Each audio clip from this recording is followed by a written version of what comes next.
it was. My father. All three Chases nodded. My father's arrest, trial, and incarceration are what sent me to law school to start with. I've spent the last 15 years of my life in one way or another trying to prove his innocence. Despite his death, I plan to continue to search for my mother's killer and to exonerate my father. Edward drew in a slow breath, probably trying to find the right words to bring up the other elephant in the room. Your grandparents aren't going to like that. I love my grandparents, but we don't agree about who was responsible for my mother's murder. Regardless, the person who killed my mother is walking free, maybe even here in Petal, and I will not allow that to continue unchecked. My mother is dead. My siblings and I grew up without our parents. My father spent 14 years in prison slowly dying. It's offensive to me that the real killer has been free all this time. I'll be careful to keep my actions separate from Chase and Chase, but it isn't something I'm prepared to stop pursuing. We've discussed this, Peter, Justin, and I.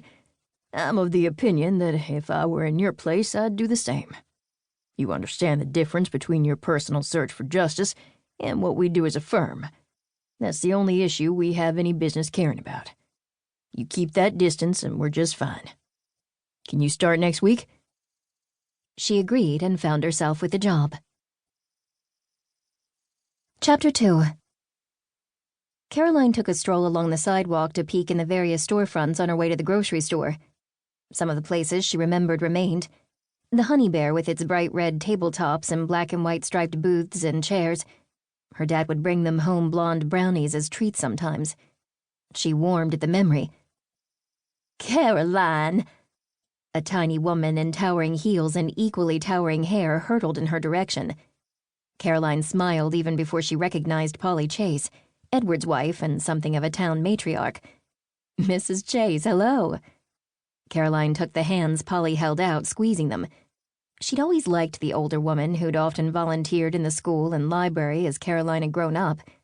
Her sons were several years older, but they were each so ridiculously handsome and well-mannered, it had been impossible for any young woman to have not known who they were.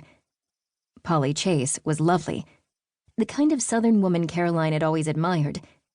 Mrs. Chase wasn't just old school in her appearance.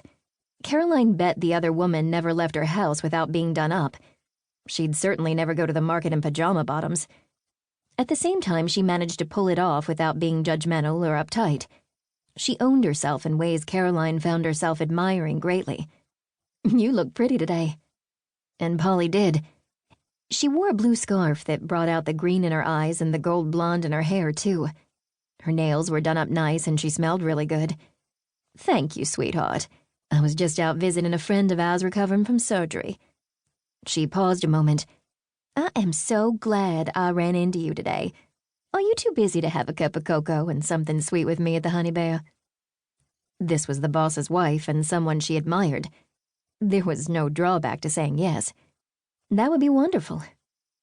They headed back the other way and into the Honey Bear, which was warm and smelled like the best thing on earth. The woman behind the counter erupted into a sunny smile when she saw Polly. "Hey there, Mrs. Chase." Then she turned to Caroline. "I'm so glad you came in. I've been on the lookout for you."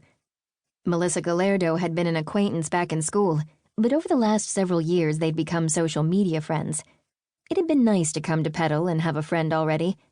"I told you yesterday I was finally finishing up with emptying all my boxes and I'd call you." "You two know each other." "I came in here and planned to introduce Caroline to you, Melissa." Polly grinned. "We knew each other in school and reconnected online 3 or 4 years back.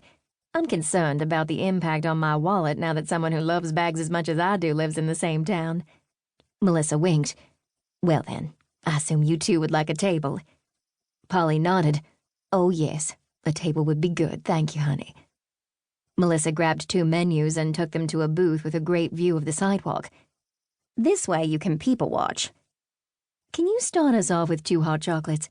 I'm pretty sure we're gonna order something to eat too, but I want to look at the menu first." Melissa patted Polly's arm. "You bet." Once they'd gotten their hot chocolates and Polly had ordered vegetable soup for both of them along with some cinnamon buns, she turned back to Caroline. "Edward is so pleased you're joining the firm. He's been talking about you so much it makes me laugh. I think my husband has a crush on your career."